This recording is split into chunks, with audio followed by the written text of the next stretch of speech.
And you say that true love finds you. If the don't sleep fine. This is going to be the beginning of the whole podcast. I can already feel it. I feel it in my fucking tush. Hello, everybody. My name is Morgan. Welcome back to No Internal Monologue, where I talk about whatever I want. And I don't know how to stop my fucking yapping. I really don't know how to stop it. So today we have a very special guest on the podcast. It is Colin from Comfort Club. How are you doing? Share my internal monologue that is very persistent, so it's going to be a crazy show. Yeah, I bet it is. Could you repeat the first part? I think you cut out just a little bit there. Yeah, totally. I am Colin. I am Comfort Club. I'm excited to be here. Gonna just share my internal monologue as much as I can, and it's going to be a nice juxtaposition of monologues Whoop whoop. or lack thereof. Yeah, in my case, lack thereof. Yeah, yeah. But while we're at it, besides just being Colin from Comfort Club, let's get to know you a little bit. Like who are you? Where are you? What are you? The whole works. Yeah. Well, I feel like the core part of my identity is a musician at this point in my life. That's what I've kind of attributed to myself. That's what I like to be. It's something that I feel like fits me very well. I'm currently in the state of Michigan, where I grew up. Ooh. I'm a Michigan native. I've lived in California for the last 6 years, but I'm on tour right now. So I'm in an Airbnb in Michigan, catching up with my family for a little bit before I go back out on a little East Coast run. And it's all to promote my album, which I feel like we should just get that out of the way at the beginning. Woo! That's what we're indirectly here for. That's what I'm existing for right now. That's been my life's work for the last 8 months or something. So Yeah, promoting, prepping, the whole yeah, works. yeah. At my core, I'm a musician, I think, and just a human being after that. Because we all live for the content, right? Yeah, I suppose. I suppose. Oh, that's awesome. How's your week been? I know you said that you're on tour, but I guess you've had a pretty wild week, if that's the case. Yeah. Let me give you the rundown. So we're recording this on. I act like I know what day it is. I think it's Sunday, April 28th. If the stars are aligned the way that I see them. I've been on the road since April 5th. Wow. That's when I got into Michigan. Did a little bit of work, and then I hit the road and went down and did 8 shows in the Midwest in the last we did it in 12 days or something like that. It was real hectic. Yeah. And we wrapped up last Sunday in Cleveland. Then I spent the week in Michigan at my brother's house. And it's funny, I've kind of said this to a lot of people at this point because it feels like a badge of honor, but I've slept in a bed 3 or 4 times in the last month. So now that I'm finally in an Airbnb, tonight is the first night that I'm sleeping in a bed in weeks, and I'm so excited. Wow. And like I said, badge of honor type thing, but also it's just so cool to be on tour. Like when you're sleeping on a floor, you're like, this is cool because I'm living the dream. Even though it's like a grimy dream, but I've just been enjoying it so much. And yeah, playing shows and meeting people and staying up way later than I should. I feel so alive again and so enthused. Life is really cool right now. Great. I'm glad to hear that. Ever since I started following you, I've seen gradual growth and growth and more growth and growth and growth. And it's so incredible to see. I'm so proud. Oh, thank you. Yeah, I feel like it's funny because I feel like I've talked about this to a lot of people where you kind of don't lose people necessarily. I guess you do little by little, but you're kind of once you have X amount of fans or people who've listened to your music, that doesn't really go away ever. Maybe they don't actively listen to you, but they're aware of you. So it's you kind of do just add, it's kind of it's equivalent to that laundry pile that's in your room that you just kind of keep throwing stuff on there and it just keeps getting a little bit bigger. It's there, but do you address it? It's like the chair. Yeah, it's exactly like the chair. And yeah, I mean, it's cool to just get introduced to one or two new people every day, and even whether that's through shows or through the internet. It's cool to just be spreading the word and kind of have a little mission in life, and it's cool to have whatever that's called, checkpoints. Yeah. I enjoy it. It's a cool little like way to kind of put my life in a box and be able to understand it. That's awesome. I'm so proud. Oh, that's incredible. Thanks. I will say, for my catch up of the week, I definitely have not had that eventful of a week compared to you. But Mine hasn't been that eventful either. I've been sitting around a lot, just working, and just after that just drinking coffee and stuff like that. yeah, like catching up on some sleep if you're able to get it.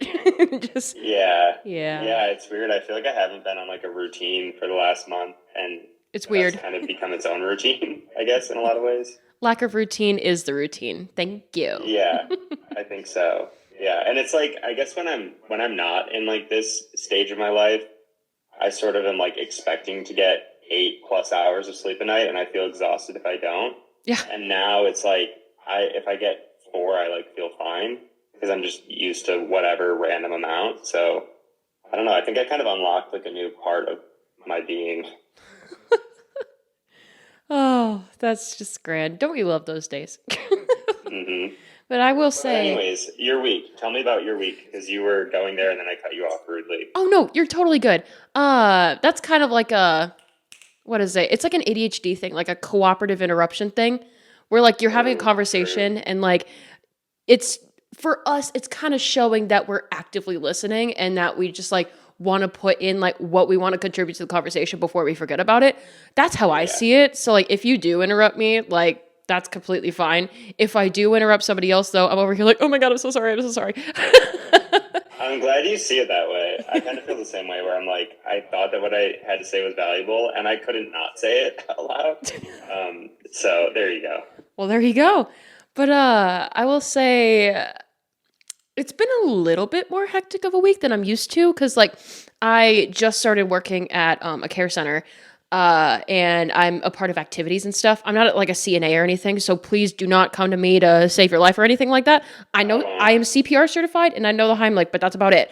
But for the week, one of our full-timers got married and the team lead was one of the bridesmaids. So that knocked out 2 of us and that left us with 2 of us.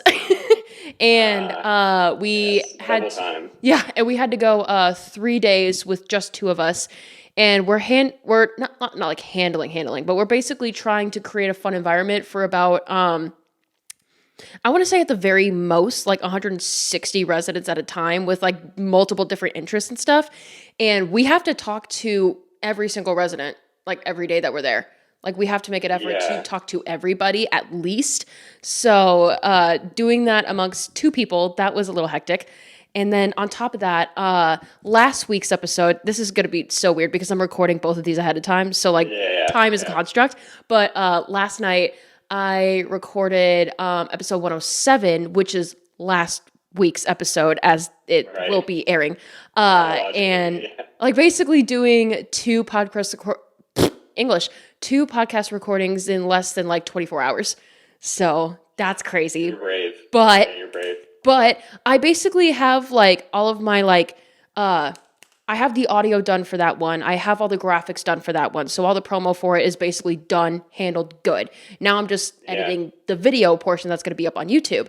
So then once that is up, I'm going to go ham on ours. I'm going to be like kind of double timing, like editing one and the other. So if I get bored of editing one, then I'll just go and edit the other if I'm feeling a little bit like restless. Because like if I'm working on something for a really long time, even if like it's the most interesting thing in the world, if I'm working on it for a long time, I'm gonna get restless and I'm gonna want to turn to something else real quick. So I feel like if I just go back and forth between the 2 videos, I'll be like, okay, new, different, cool, but it's literally like doing the exact same thing. You know what I mean? Yeah, that's an interesting concept. Yeah, like 2 different vibes. Thinking about just splicing the 2 of them together. You could just pull yourself out and just have me in a conversation with the other person. Yeah. Just cut those together. Like that'd be interesting. Like, hey, I'm talking to Michelle. Hey, I'm talking to Colin. Like maybe that's funny. Maybe I could do that for like a TikTok or something. Like gathering like the best moments of No Internal Monologue, maybe. Yeah. And then just like slicing shit together. Yeah. Creating conversations that didn't happen. That would be legit. That would be, diabolical for sure. oh yeah, for sure. I'd be all over the place. But you know what? It's Yeah, okay. It's an idea.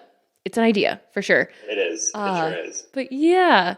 But yeah, speaking of like interviews and podcast recordings and stuff like that, I do have some questions for you because Sounds amazing. you, sir, are a hot topic and people want to know about you. So here I am giving what the people want. Thank you, internet. Wow. Live, laugh, love. I have never been called one of the greatest t-shirt stores of them all, aka Hot Topic. But you are though. You really are. Thank you. So yeah. Thank you so much. Yeah, the day that I ever break into that retail store, that will be not physically break in in terms of them selling Comfort Club merch. that will be the day that this all comes full circle. There you go. If your merch pops up in Hot Topic, hey, Hot Topic, if you're listening. Hot Topic. Sponsor Hot Comfort Topic Club. Fire, if you're listening. Sponsor Comfort Club, please and thank you. Yeah, that would be great. That's awesome. But yeah, like if you're ready, we could just jump right into it.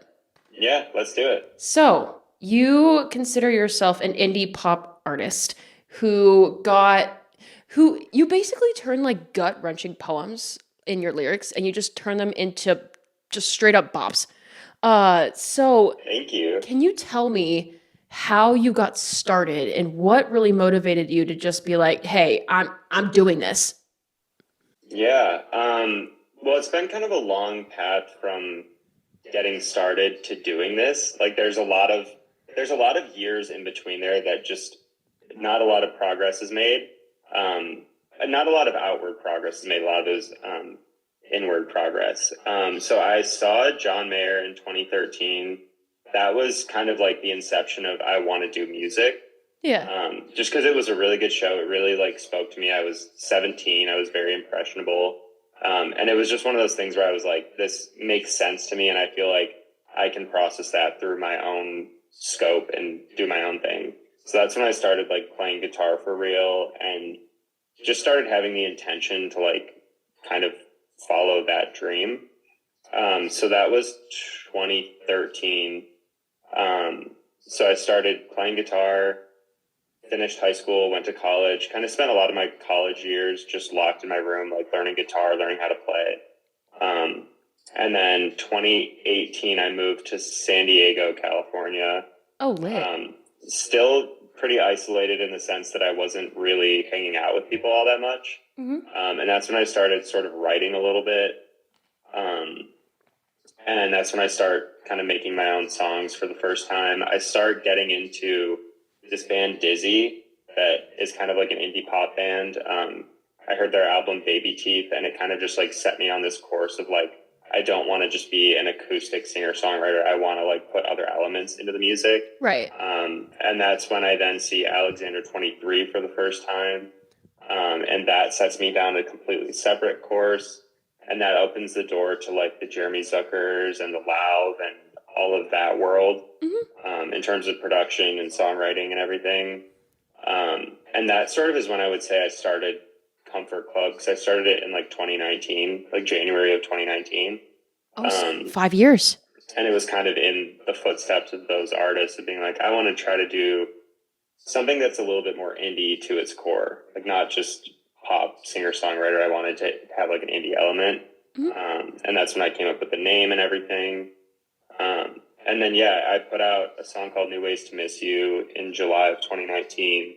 That song started to get some traction on the internet. Like it got like some SoundCloud hype randomly, even though it's like not a SoundCloud song at all. And then it was like, you know, people were connecting with it on Instagram and on Spotify, and it was starting to sort of like the two were feeding each other. So like people would go from Instagram to Spotify and back and forth. And that's when I sort of started to believe in myself and go like, oh, like I'm not just making music that nobody cares about. Like people are actually listening to this. Yeah. And that's when I sort of like flipped a switch in my brain of being like, okay, I need to start looking at this as a business, which is so lame, but that's truly what it is. Is like, in order to do it well in a capitalist society, you have to look at it as a business. So yeah, I started kind of like looking at it of like, you know, how do I make my music better? How do I have like a social media presence? How do I play a show, like all of these things that are just so foreign to me. And that's kind of, I'd say like 2020, 2021 is when I started trying to figure out how to just like cut through the noise at all, and unsuccessfully, by the way. I didn't have a lot of success getting through to anyone. And then I think it was 2021 in January, I moved to LA.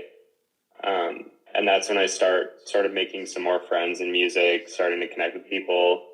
Put out a song called Okay on My Own that kind of is like the second time a song of mine starts connecting with people.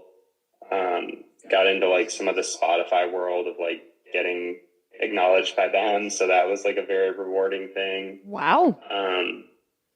Yeah. And so I enjoyed 2021 in LA, living with 3 other musicians. You know, they're great musicians all in their own right.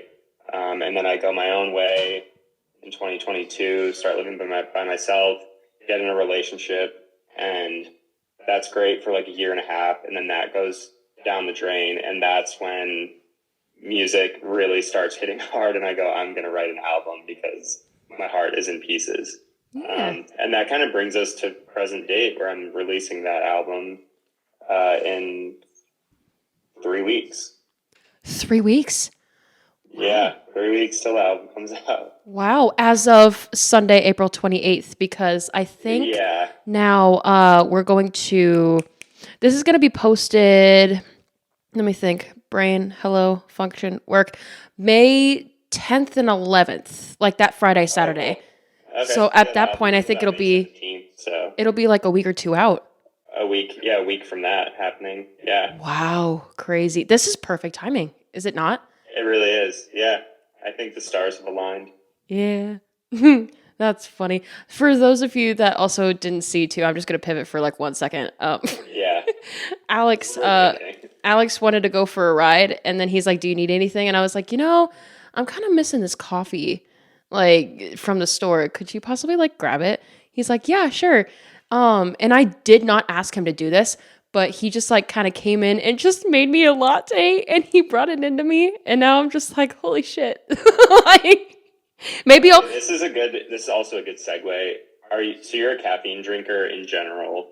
In general. That's the first question. In general. And you're a caffeine drinker. Are you drinking caffeine right now? Probably not the best idea, but yeah.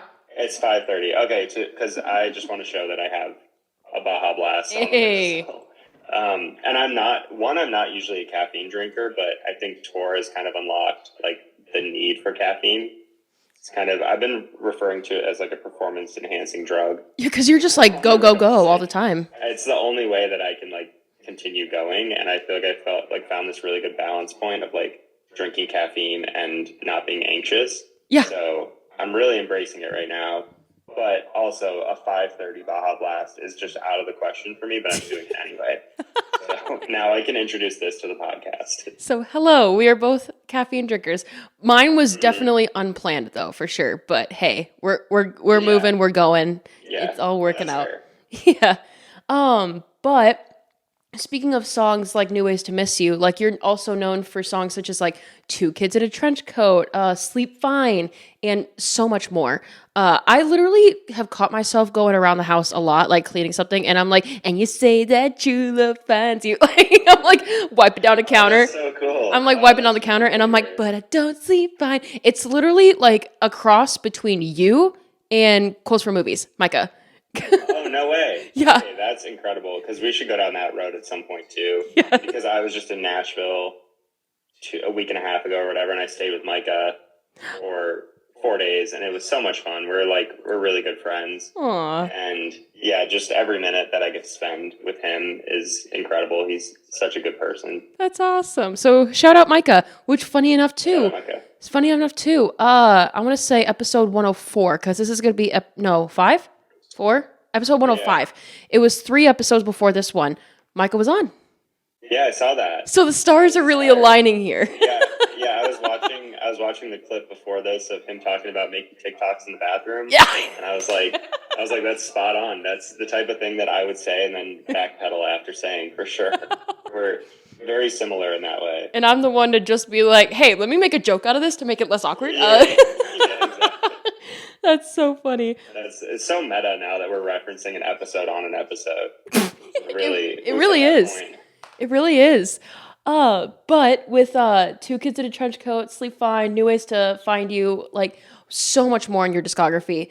What would you say that people recognize you for the most as of right now? It could change later on, Ooh, but yeah, that's a good question. I think it's been described this way before. Maybe I don't know if it was me or someone else of like sad songs with a happy face, like that kind of vibe where it's like a similar artist who do that as like a role model or someone like that who has like a song that's kind of gut wrenching, but it's like not also sonically gut wrenching. It's kind of like right. there is a pop element to it. There's a kind of vibey element to it. It's not just like that heartbreaking heartbreak song. Hmm. And I think that's like where I kind of exist on the spectrum of music. Is like I don't want to be in the like so sad that you can't listen to it without crying.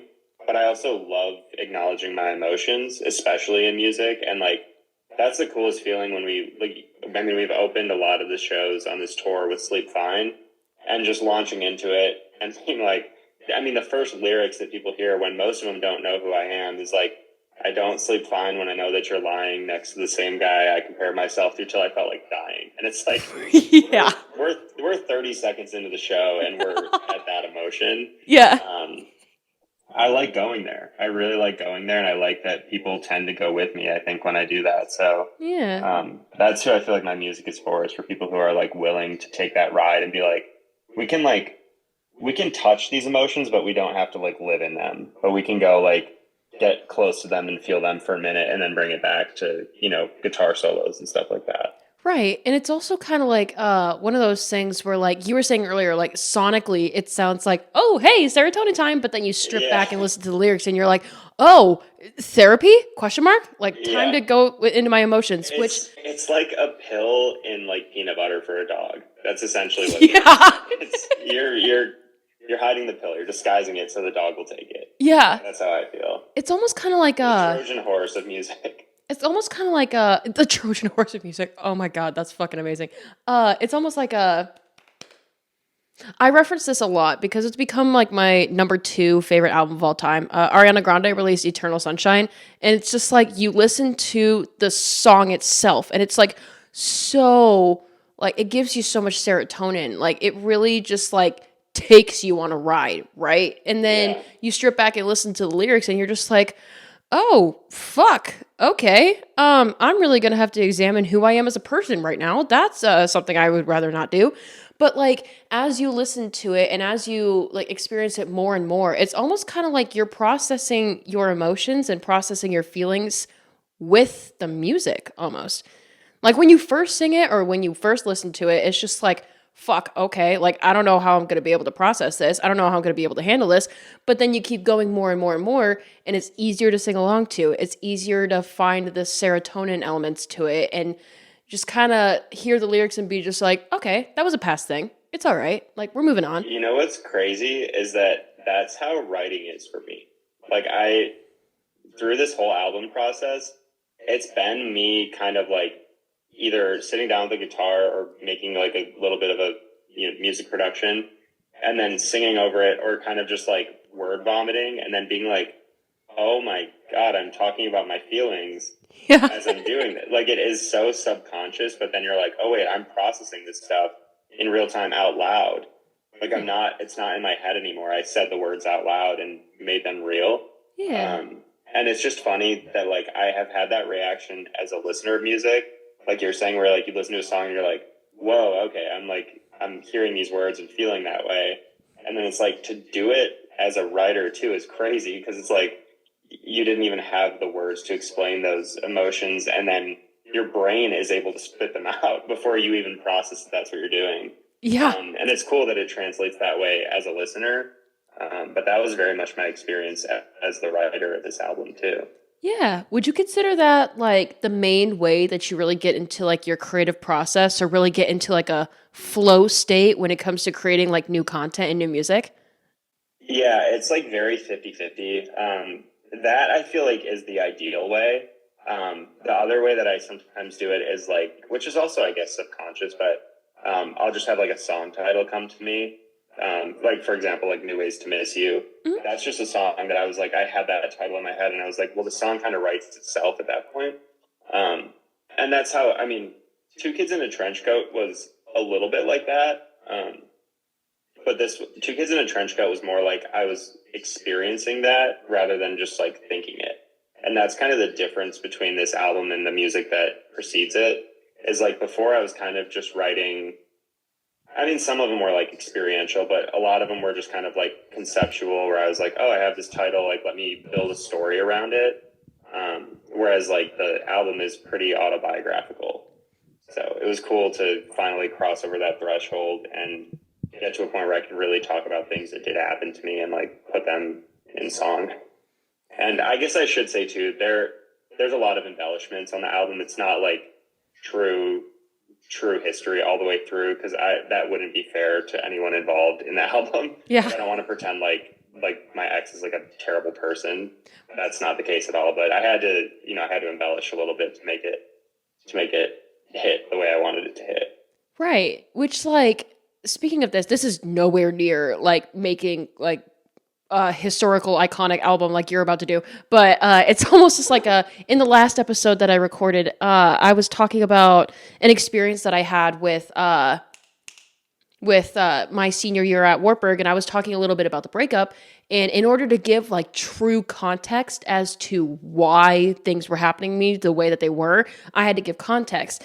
And I realized, like, while I was editing that part a little bit, I was just sitting here like, oh my God, like, I really painted out my ex to be like a terrible, terrible person. And I also like painted the friend group to be like terrible, terrible people, but they're not. Like, I feel like at the end of the day, like that situation was 2 years ago. And now I can kind of see it like foresight, just looking at it and being like, okay, we were all very emotionally exhausted. We were all very emotionally immature. We were all very emotionally like just trying to figure shit out. And it was almost just like we had the wrong emotions at the worst time possible. And it made like the worst effects for us. And that doesn't make us terrible people. It just means that like there's a hair in front of my face. Whoopsie daisy. But it's just like it's kind of like we all needed to just like take a step back and process the situation before acting. Yeah. But none of us really knew how to do that because, college kids, if they know how to do that nowadays, like I'm so proud of you, like go off. I could never. But like, it's just, you know what I mean? Like you're not terrible people. Like it just kind of happened and it's the way that it is. And we can use that experience and move on. I think like, not to cut you off, but I think the way that people kind of process trauma, or not even trauma, but like negative emotions is like you rewrite all history is rewritten in your head. That's like what your brain does over time. And it's like, there's a lot of things where I'm like, I don't remember, did that happen or did that not happen? Like right. Your brain, I think, fills in a lot of blanks and then like refills those in over and over again and slowly like changes what happened in your head. Like I notoriously have not a good memory. And it's funny, like I don't want to talk about my relationship a whole lot, but I feel like there'd be times where we would like get in debates or whatever. And I was like, I'm like sort of standing my ground and being like, I can't with 100% confidence say that did or didn't happen. Like I really don't remember. And I don't know if that's like a universal experience, but I definitely feel like when it comes to like sort of in any relationship, when you kind of get into those like debates, it's like, I don't feel like I can really stand my ground because I don't remember with 100% certainty. And if someone else does, then it's like, I can't, there's nothing I can say in this situation because if you remember it better than I did, then I'm just wrong. So, right. I feel like I actually get out of a lot of arguments just based on the fact that I can't remember. Yeah. So honestly, that is what it is. Yeah, I get that. While we're at it though, I see that we're running out of time on the meeting. So yeah. I'm thinking I could kind of start a new one, invite you back on, and then we can go from there.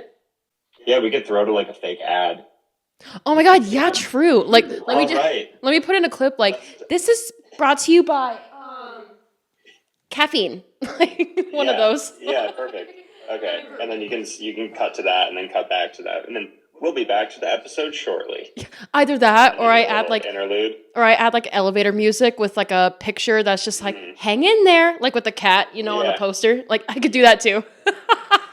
Perfect. That'd be funny. Genius. All right. Yep. While we're doing that, I'm gonna start another meeting, and we'll go from there. Cool.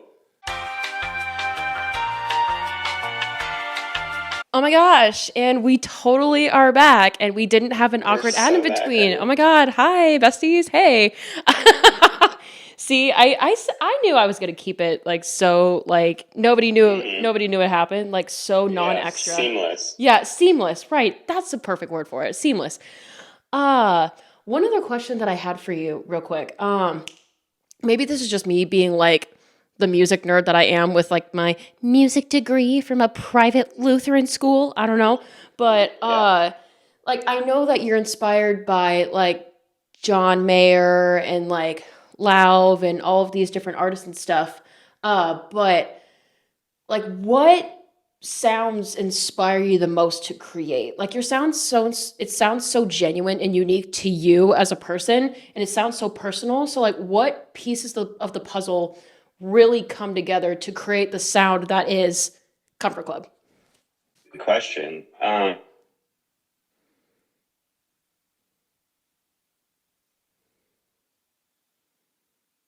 Here. Hold on 1 second. Your audio kind of. There we go. Sorry, I'm checking my connection real quick. Okay. I think we're good. Here. Cool. You want to start from the beginning of that? I'm sorry.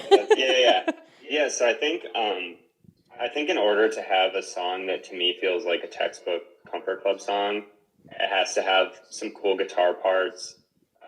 Lately, I've been getting really into like the 1975 like atmospheric kind of like. They just have a lot of what's called ear candy.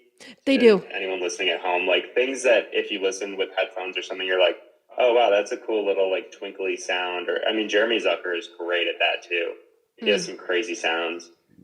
So I've been getting into some of that.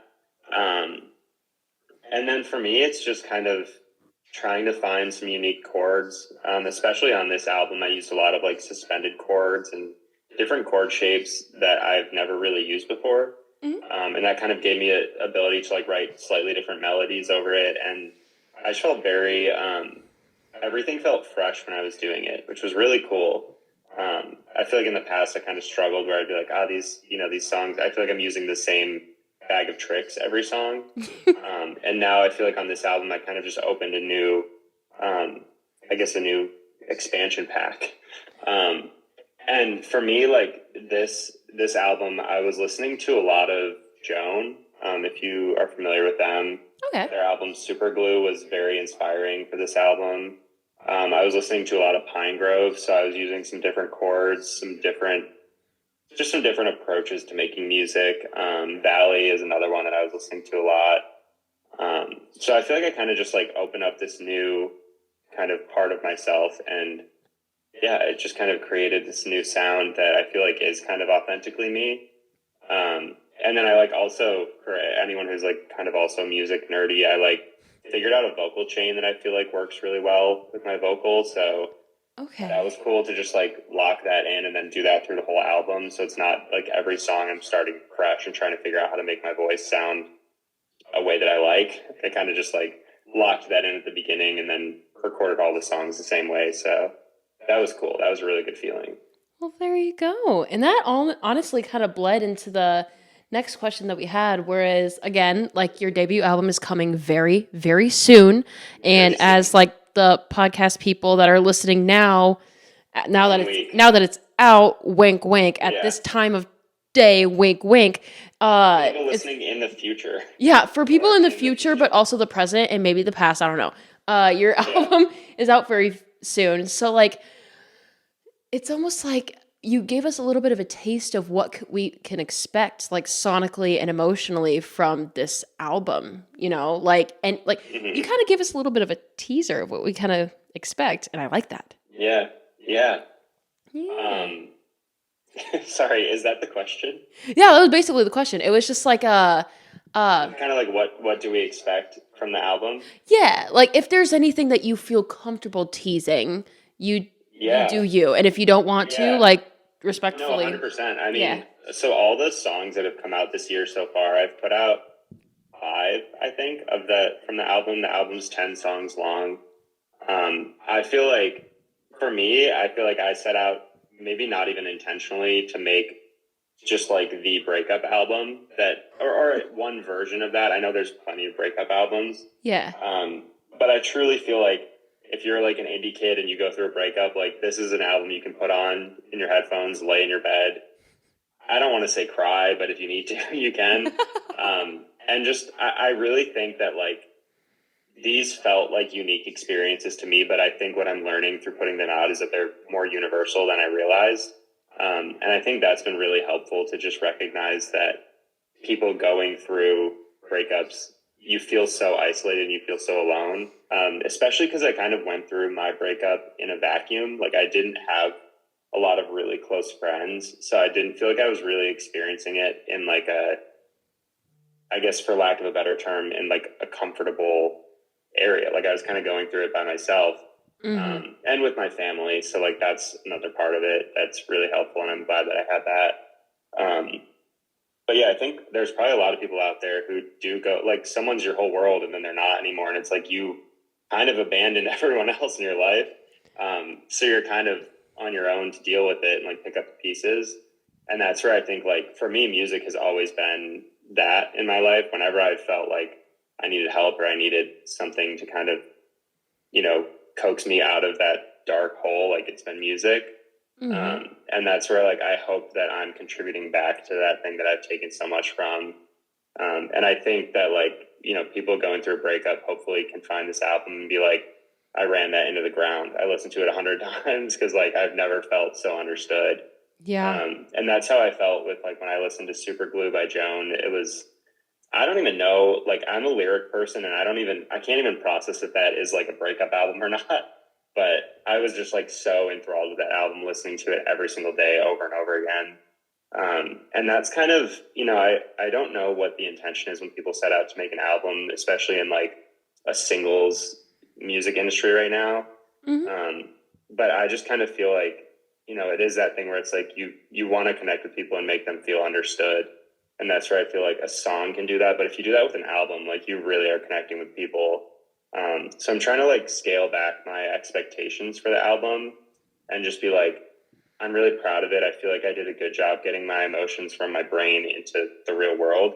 Right. And whoever connects with that, like, I think that's going to be just the most incredible experience ever for me as a creator of music. For sure. I honestly thought about thinking about like what you were saying, like trying to help people feel understood in a way. I feel like your album is going to be like the album that 22-year-old me would be like too pained to listen to, but then 23-year-old Morgan like needed to cry to that album, like needed that album. But now listening to it, it'll probably be, I'm 24 now. So like hearing it as a 24-year-old, it'll be interesting, like warping all of those emotions and all of those experiences that I had, like feeling alone, as you said. I remember when I was going through mine, like a lot of my friends somewhat just kind of ghosted, except for a select few that I'm still very, very close with. And like what it felt like to me was like the entirety of like the community that I was at just kind of like shunned away because they're like, oh, too much emotion. Oh, we can't do that now. And like, which now I get it. Like, it wasn't shitty at the time. Yeah. But like, do I get it now? I do. And like, just those experiences, like hearing this album and then remembering all of those experiences, I feel like this will be very like nostalgic and very just like eye opening for me. And I know that it's not just going to be me. I know it's not just going to be me because, like, even though we do feel alone, there's like thousands, millions of people that go through the exact same thing. Like, I feel like this is one of those human experiences that everybody gets. You know what I mean? Yeah. At least once in their life. And I didn't recognize that when I was going through it. And also, like, I feel like I'm notoriously a dramatic person. So I kind of like, after going through it, I was like, I feel like I was maybe being dramatic, but also like that is what happens at that. Like, there's no way to go through that and just be like unfazed. I think you have to like really let it wash over you. And I'm referring to like a breakup that rocked my world. I've been in other Yeah. relationships where like I don't think that I was like maybe as like head over heels as I was in this situation. And I don't know, maybe that's on me for like letting myself be that vulnerable. Um, but yeah, I mean, I think anyone who like has been in this type of situation is going to really connect with it. And like I said, even if it's, I mean, I know it sounds crazy to say like, even if it's one person, but I genuinely mean that. Like for one person to be like, this was my exact experience, I'm going to be like, sick. Like Sick. we went through Yeah. the exact same thing and we can talk about it in depth. And that's what I try to do with the album is just be like, if A is true, then B, C, D, E, and F are probably also true. Because I think Yeah. that's just the human experience is like, it's not really that, there's not that much variety between what happens to all of us in life. Honestly, I kind of want to like maybe I thought about like recording an episode about like how the music industry because again, like coming with a bachelor's degree in music and going through all those classes and stuff, like I kind of know like certain sounds and certain chords and certain vibes that make people feel something Yeah. universally. Like how because music at the end of the day is literally just like sounds and words mixed together Yeah. to create something that can make you happy, sad, angry, dancy, lovey-dovey. Like you can be in anything can really like come of that when you Yeah. combine the right sounds and words together. And it's just almost like there's an endless code, like endless amount of recipes that you could do that probably more than half of them haven't even been discovered yet. Like it's insane to Yeah, think about. definitely. And it's just almost like I wonder Well, how I mean, yeah, it's like one of those things where I don't know how like exponents work really, but I know that like if you take like or what's the other word for it? equations. Statistics. Oh, Statistics. statistics. Like Got if it. you take this sentence and put it over these chords and this melody, and then you do that again, however many times in a song, there's a 0% chance you could ever even write the same song as someone else, let alone like, evoke the same emotions at the same time, have the same like map of the trajectory of the song, like the same climax moments and the same like troughs. There's no way that you could even get close to writing a song that's similar to someone else.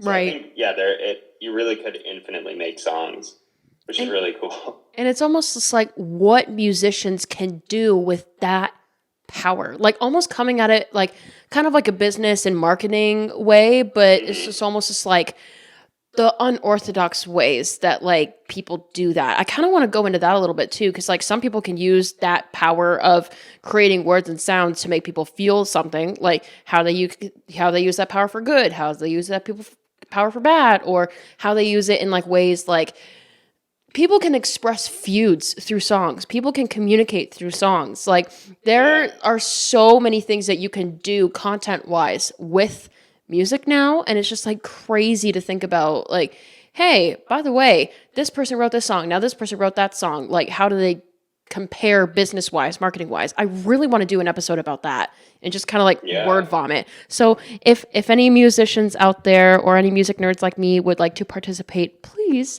feel free. This is an invitation for you too, if you would also like to participate. Yeah. It sounds very interesting. It seems like it could be like a panel type thing or like a round table situation. Honestly, I mean, it'd yeah, probably be pretty hectic, but that I would think be. that's where we're at in music. And I don't know if I want to say in the music industry because that's like a weird thing too, where it's like, there seems like there's like a barrier to entry, obviously, to the music industry.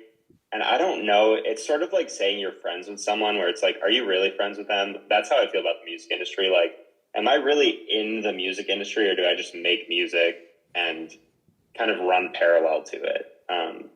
Because I don't really have any like industry like connections, but I have a million friends that are in music. Yeah. It's weird. It's just one of those terms where I feel weird using it.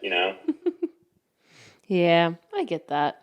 Speaking of millions of people that you know that are in music and stuff like that, if you don't mind Mm-hmm. me asking, like, how many people are on the Comfort Club team? And do you kind of wish the number was like bigger, smaller, or do you feel like it's just perfect the way it is? Oh, that is an insanely good question. Thanks. Um, and it's also hard to answer because like the team is, it's very self-centered for me to say the team is just me. That's kind of that's kind of how it operates. I had a PR team that I built from like people in my community for this album that like helped work on the first couple singles, like getting press coverage and helping with, social media and everything. So we were like really doing it as like kind of like a little test to see if something like that would work. And I think it did, but then it's also like those kind of things just run their course in terms of like, people can only give so much and then get exhausted. So Yeah. Myself included, I feel like it was one of those things that like was such a cool idea. And then it just kind of like fizzled out over time because I was like, oh, now I'm doing the tour and now I'm promoting the album and doing all these different things. Yeah. So I would be definitely remiss if I didn't mention them because it was a team of like 8 to 10 people or something that gave it all for like a month or two. Wow. That was really cool. And people that I'm still good friends with and still feel like they tremendously helped the album.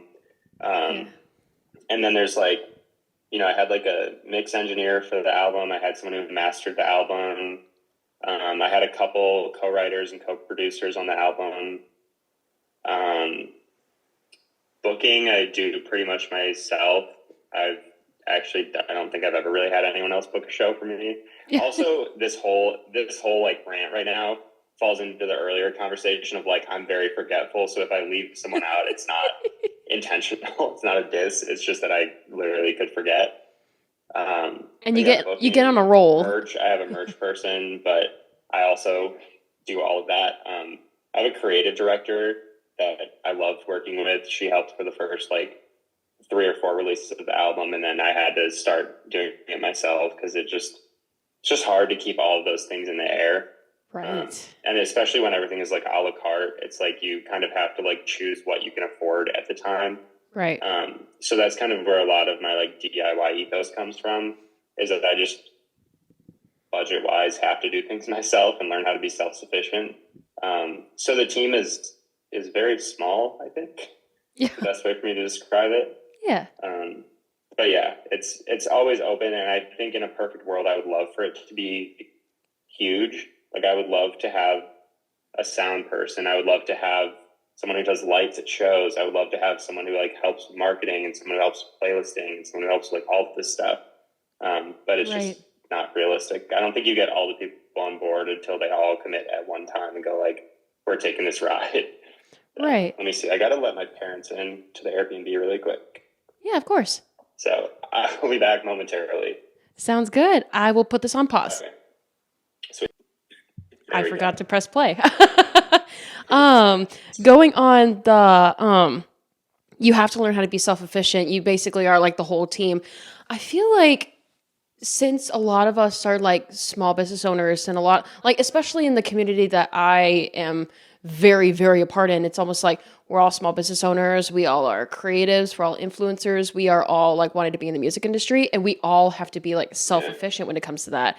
So I feel like when manifesting good vibes, when we get bigger and our team gets bigger and bigger, I feel like that'll be a really good way for us to just be like leaders in that field, because like what your brand is supposed to be, what marketing tactics you want to go after, and like what your whole aesthetic is and what your whole vibe is and what you stand for, what you don't stand for. So I feel like it'll be a good way to just lead a team in the right direction at that point. And I feel like we'll be a lot more self-efficient, respectful people, because again, too, you were saying like what we can afford at the time, what we can do at the time. We're going to be doing so much more, and we're going to be so grateful for it because we basically are building our shit from like the ground up.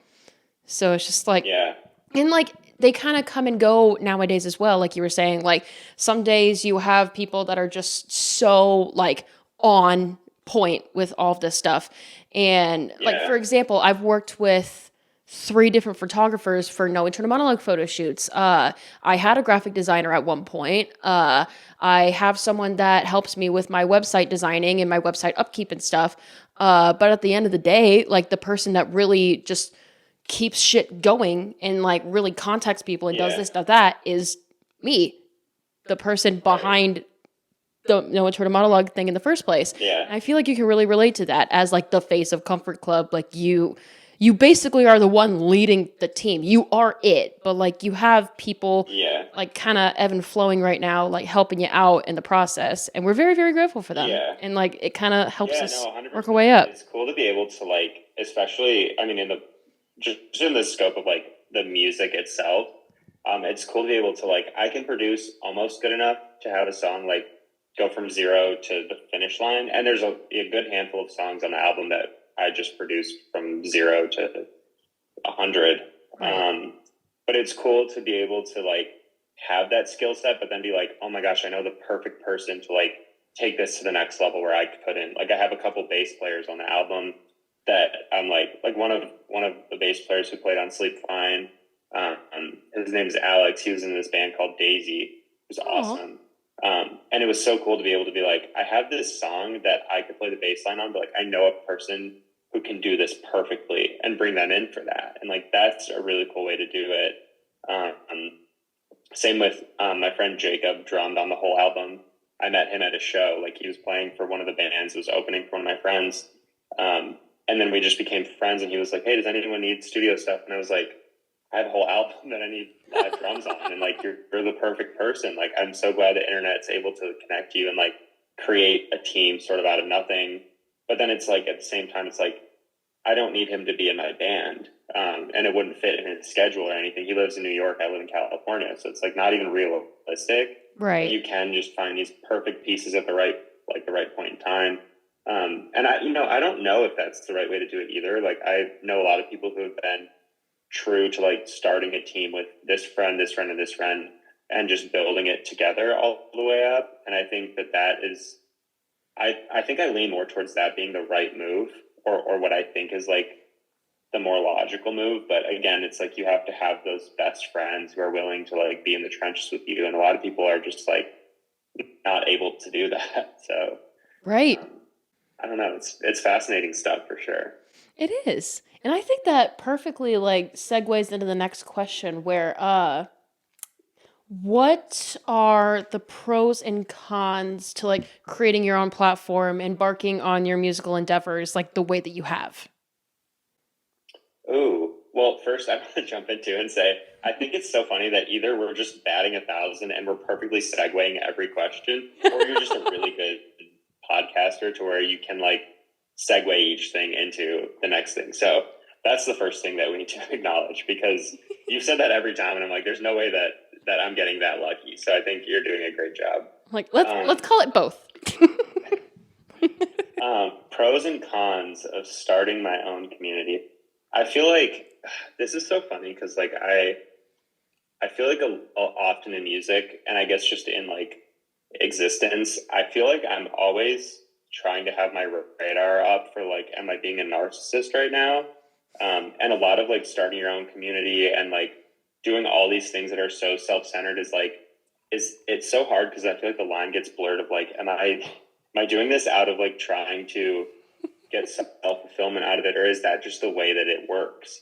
And it's like it's such an interesting concept. So I feel like the con would be that is kind of always being on alert to be like, let's make sure that I'm not doing this out of like trying to, be all about myself. But a lot of the things just require that. Like there has to be one person who goes on stage and is the lead singer. And I just happen to be that. Yeah. So I feel like, and then same thing with like a community. It's like, I don't want to be the person that's like standing at the front of the thing and being like, everyone do this. Like I want it to be a communal thing. So I think that kind of is like the con side of it, is just trying to make sure it's like a community thing where there isn't like a power structure or whatever those things are called. Like I feel like I'm always trying to be alert to that kind of thing. So yeah, but I feel like the pros are everything that exists around that is like you get to be in a community that you created and you get to be like friends with a bunch of people and you get to go play shows and you get to have people show up. Like there's so many positives. It's kind of like everything minus the cons. So Right. I could list a million things. I mean, just getting to make music, which is not like, I mean, anyone can do it. It's kind of one of those things where it's like, you don't have to have success to make music. but it's really cool to like have the two things together, and just be like, I think the potential pro that I always kind of like am aiming towards is being able to do it full time. Like that's what I feel like all of my friends who do music or do any type of creative thing or a small business, like anything, is just like we just want to do it full time because we have this creative urge, and it's Yeah. restricted by having to fit in the mold of society. Right. Just like strictly based on finances. That's it. That's the only thing. Yeah. So we all have these second jobs, and we all look at ourselves as like podcasting is your number one thing. Whatever you do to make money elsewhere is not who you are. It's like you're a podcaster or whatever you consider yourself. Same for me. I'm like, I used to lead as like, oh, I'm a barista and I make music. And now I'm like, no, I'm a musician and I do this on the side. Right. So it's cool to like shift I don't know. I got so far off the question there, but No, you're all it was good. worth noting. I feel like that all perfectly fits in because, like, again, I felt really called out when you're like, I don't know if this is like a narcissistic thing. Because, like, I've had those moments in time where I'm just like, wow, this is like really self centered at the end of the day. Because, like, I remember I got a comment on a video that I commented on once. It was about having a no internal monologue. And I commented on my podcast account and I was just like, hey, I don't have one because they're like, who doesn't hear a voice in their head? I'm like, I don't. And someone commented under that and they're like, is that your whole entire personality? And I just straight up said, yes, heart. Yeah. It really is. Like at the end of the day. Pick me. Like in order to get people to care, you have to be like, look at me, like over here. And right. I don't think that that's like my entire personality is being that, but it's required to sort of fulfill all the other elements. Like, and it's the same thing of like touring or whatever. It's like you're not going to get the opportunity if you don't put your hand up and say like, choose me. Right. So I think all those things are like you kind of have to stick your neck out and be narcissistic. Maybe isn't the right word, but like self-centered and how can I make this work for me? And I don't know. It's a very weird thing to exist in, especially in social media and everything. Like it's so just interwoven with our personalities and our being. It's crazy. I feel like a good way to possibly look at it where it like acknowledges it, but at the same time, like validates it. It's like in order to run a successful business that you are the forefront of, you have to market yourself in order to make it work. But when it becomes narcissistic, it's like the energy around it. Like for me personally, I just love editing videos and I love going into more graphic design. I love having conversations with dope ass people. I love just sitting down and talking about whatever I want, just letting all this shit in my brain just like spill out and just have it be done in a very authentic way. And if some people see that as narcissistic, then I completely get that. I understand that. And I also see it as just like, hey, I'm utilizing me, myself, and I to have this content creating platform. And it's really cool to have that community where other people that are really doing the same thing that you are, just like we all support each other and we can all like collaborate and get ideas from each other and all of that like cool stuff. Like I just geek out talking about it. Like having that community of people that want to do the same thing as you and just kind of like lifting each other up to a point where I feel like in the future, like we are going to be running the entertainment industry. We're going to be running the music industry, running content creation. And at the end of the day, we can basically look back and be like, wow, all of our hard work, like paid the fuck off. Like it really did. Well, and I think it's cool. I guess I figured out where I feel like I think about all this is like recognizing that you're a piece of the puzzle and not the entire puzzle. Like that's where like when you talk about building a community, it's like you're building a community inside of a larger community. So it's like a sub community, I guess. And that's definitely how I feel. Like I, for a while was like very much making music in a bubble and like trying to be like, almost like, I don't even know what a good analogy for it is, but just like building your thing in like a remote area and hoping it gets tall enough for people to like see it from a distance or something. And that's what I feel like I looked at music as for a while. And now I kind of look at it as like, oh, how can I like how can I connect with other people in the music industry? And I've always been supportive of other artists. Like I've always been a fan and like a listener, and but I've never really like merged communities or anything. And I think it's hard to do that. Like I don't think that there's really a lot of infrastructure to do that. But it is that thing where it's just like, how am I a piece of the puzzle, and how do I fit into the music scene, and how do I like raise other people up? And you know, they're going to raise you up too. And it's not that you're doing it for that purpose, but it's cool to know that like if you are supportive, like people are supportive back, and you're just helping the whole thing work better than just being like your own little island. So yeah. Right. Crazy. Absolutely crazy. But cool crazy. A good crazy. Yeah. Good crazy. Yeah. Perfect. I'm getting that little alert again. So Yeah. You want to start another one? Yeah, I'm gonna start another one real quick. Cool. Yeah. I'll be back, viewers. It would be really funny to do Zoom sponsorships in this on like a unpaid service. This is sponsored by Zoom. I don't remember who it was. I feel so bad that I can't remember it. It might have been Gus Dapperton or someone like that did like Spotify ads during their show.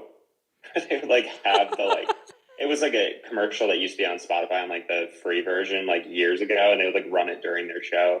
Yeah. It was so funny. I think it was Gus Dapperton. I can't remember though.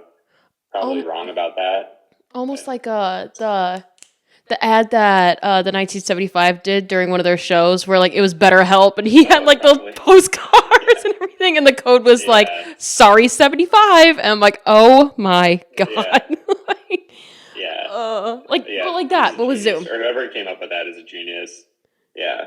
That'd be really funny if I just like held up my own note cards and I was just like, this is sponsored by Zoom. That'd be really funny. I don't have the paid version. They won't give it to me, but they sponsor the show. even though I keep like starting new meetings, I'm like, yay Zoom. Yeah. That's incredible. That's funny. But one of the other questions that I like to ask basically everybody that I interview, I think at the end of the day, like some people kind of fall too far into the role that they present rather than like them as a person. Like in order to separate the role from the self, I really like to ask people, what do you do outside of Comfort Club? Like what kind of things do you like? Like what are your interests, hobbies? Like let's get to know you outside of Comfort Club for a minute. Yeah, you know what? That's so funny. I was talking to my brother about this yesterday because I haven't done a good job at that at all. Like I pretty much from 2022 when I got in that relationship, and then out of that, and then in the sort of healing process, and then album process, and then tour, I feel like for a couple of years I haven't had like my own identity, and it's really cool to be kind of like unraveling that again. I've been like going to a lot of shows, hanging out with friends, just like starting to really run towards the things in my life that make me happy. And everything that I have been doing makes me happy also. Like I love making music, and I love touring, and I love promoting an album. Like I enjoy all of that, but it is trying to create that delineation of like, who is the me outside of this? And you know, it's something that I don't really have an answer to yet, but I feel like I'm sort of discovering that day by day. And like, I mean, one of the big things was like going to shows again. That was something that I didn't do for a couple of years. And it's cool to be like, you know, going to concerts and just being a fan of music and standing in the crowd and feeling the energy. I love shooting film photography. That's like something that I've had a lot of different like phases with, something that I would love to get back into, but a lot of the things that I like doing cost money. Yeah. And right now it's just like put all the chips in this, you know, in this direction. So a lot of it is kind of, you know, I'm not living life exactly the way I would be living it if I wasn't pursuing music, but I think I'm just committed to the lifestyle that exists with music. And that is like traveling, and that is, you know, meeting people and hanging out with friends and going to concerts and, you know, listening to the other bands that are playing when I'm at those shows. It's really trying to like unlock all of those doors and like have them exist simultaneously. Cause I used to be very like, either I'm doing this or I'm watching this. And now it's like, I get to play a show and watch a show. And I just feel like I'm starting to really like loosen up a little bit. feels really nice. Good. That's awesome. That's incredible. I love that. Just loosening up and just kind of clocking out of like the job for a little bit and just being like Yeah. a person, a human being, you know? That must feel really Yeah, and empowering. I feel like I don't maybe I do know people who are good at doing that, but like it feels like one of those things where you have to keep your foot on the gas at all times, like especially in music. It's like it's a momentum industry, I think. Like, I don't know a lot of people who are able to like go away for a couple of years and then come back and pick right up where they left off. Um, it's tough. It's very hard to do that.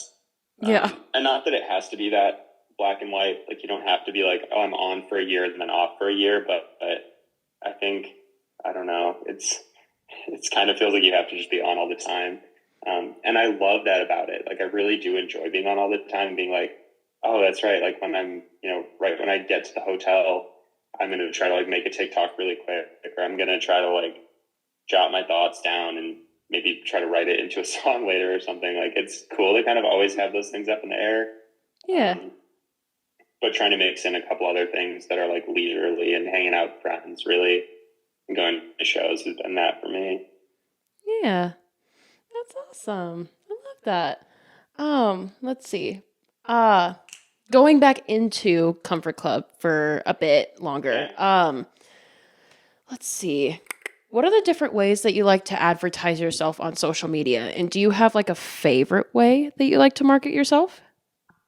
Oh, I mean, I would love to be known as someone who's like, it's funny, I've said this before too, like, I kind of gravitate towards like people who are deemed pretentious. And I think that that isn't the right word, but like, I like to try to come across as like intelligent and having some like lofty ideas and being able to like go deep.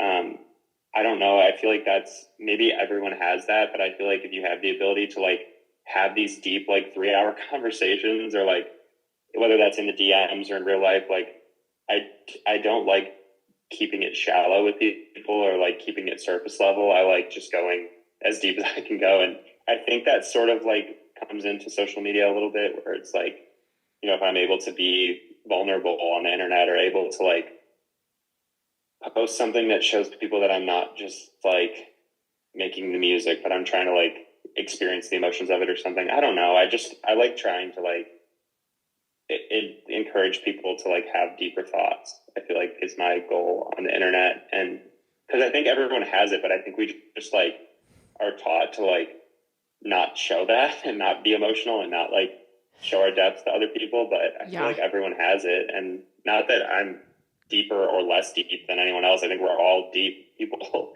and we just like don't show that enough on the internet. And I want to encourage that as much as I can. I don't know if that's like a marketing tactic necessarily. Probably doesn't answer the question as it was intended. But kind of like showing that online, showing that side online. Like definitely like marketing the way, like marketing as that. I see that. Mm-hmm. It's almost like let me think. I was at work and like my other job, not this job, but the other job. And we have a chaplain or a pastor that is there, and we do like different opportunities and activities with the pastor. And there's an activity that we like to call Bible study where he'll like take a verse and be like, okay, how can we like interpret this into something? Which like I will say, like, when it comes to religion and stuff like that, I usually really don't tap into that, mainly because I know that it can be, like, kind of a touchy subject with people, and I also know that it can also be kind of a touchy subject with me, but this pastor does a really good job at being, like, the most level-headed, like, neutral person where he really like examines all sides and all different backgrounds, and it's just like, okay, how can we relate to this in like not a spiritual or religious way, but like a human way? And he was talking about something in Bible study where he was like, we have phones nowadays, we have social media and all this technology, and we can seem really connected to people online, but are we really connected? Because like sometimes social media can be shallow, like you said, and most of the time like people really don't take the time to take their internet personality off the internet and really just connect to people like face to face and just have a conversation, which I feel Mm-hmm. like you and I especially, like now that we're in this like conversation, I feel like we both do a pretty good job at kind of like blurring the shallow social media side and then like the I need to connect with a human being, like deep Yeah. socialization side, and just kind of merging the two. And like podcast, I feel like that's like the middle ground if you really think about it. Like Yeah. I don't like to edit these as much at all. Like I just like to just Yeah. keep it clean, nice, like anything that we talk about and like any stutter that I may have or any mistake that I may have or any glitches or anything like that, I just keep them in because it just shows like the humanness of it all, maybe. And like Yeah. some people can relate Yeah. to that. Definitely. And yeah, like I feel that approach coming through your social media like really strongly and I like it. I like it a Thanks. lot because it seems Thank like you. you're not just an like a musician. You're not just on social media. You're a person and you like to show people that. Yeah. I mean, as much as I can, and like that's mainly because like I feel like I always explain this the wrong way, but I feel like I got into music to like connect with people. Like that's whether that's the right reason or not. Like I know some people are like, oh, I just do music because like I can't do anything else. Like the songs are just flowing out of me, and I'm like, I'm not exactly that. That's not exactly my relationship with music. Um, I think it's part of it. Like I definitely have a lot inside of me to express, but I think the way that music exists in a community and in a public setting, and it's like it's I've kind of always said like I like making songs as a way to like sort of express myself in a way that someone might want to like comment on what I'm doing and be like, oh, this is cool. It's like a conversation starter in a way of like Mm. I've always been afraid to talk to people to like start a conversation, but if they start it, I can yap for days. Mm-hmm. It's like I don't know. I just think it's cool to kind of like find an avenue to express yourself in a way that sort of is like uh, is encouraging to have other people interact with that. And that's the same thing that I feel with like fashion in a lot of ways. Like I, in elementary school, middle school, like I was always wearing like really flashy stuff because I was like a shy kid, but I felt like I had so much to give that I was like, how do I get people to like care about me? Oh, And it's like, maybe that is wearing like, shoes that are 15 different colors, and someone goes, oh, those are cool shoes. And I go, oh, thanks. I'm Colin. Like, what's your name? What do you do? Like, right. you just want to have something for people to care about you for in this world. And I feel like that's where like social media and stuff have like really made that difficult and easy at the same time. Yeah. But I think more difficult than anything, because I think it's like when there's such a surplus of it, like we kind of just like retract into it. Or like, I mean, there's plenty of things I see on the internet that are really cool, and I don't engage with them, or I don't like message the person or comment on it. I just, if anything, like kind of shut down a little bit because it's like overwhelming to see that frequency of unique stuff or like things that are engaging. Right. It's easy to find people that are like your vibe, or easy to find people that are doing these cool things and presenting themselves in a really interesting way, but it's really difficult to take that kind of connection beyond a screen. It's really, really Yeah, difficult. definitely. Yeah. Uh, which, speaking of like taking things outside of a screen and doing this thing and doing that thing, what would you say your typical day to day responsibilities look like as the face behind Comfort Club? I mean, a lot of it is just trying to. It's funny. I think about this a lot too, where it's like you're trying to get new people in the door, but the way that social media works now, it's like you're not serving the people who are in the door.